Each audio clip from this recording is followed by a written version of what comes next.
we want to remove the fruit. But first, before we just ask the user what they want to remove, we need to show them what's there and also tell them the ID of the fruit so they know which ID to remove. So we've got to create a real quick, and this will come in handy later. I'm going to create a list fruit function that all it's going to do is list the fruit that's in the database. So it takes data. It's not going to return anything because it's not going to modify the data. It's just going to show what's there. So I'm going to say for key in the data, and I'm going to say print, and I'm going to use an F string here. We'll go the data.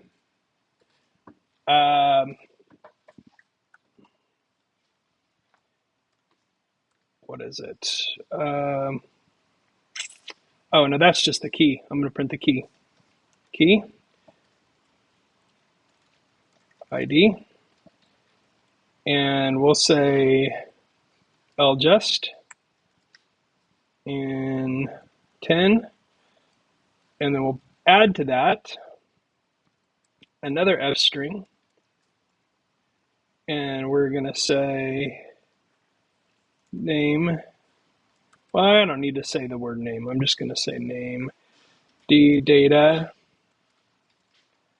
name. Oops, got to have singles inside the doubles. There we go. And that's all we need for that.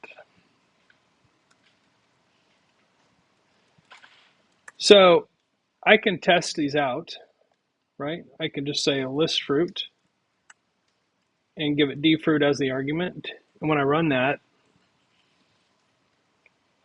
what? Oh, my bad.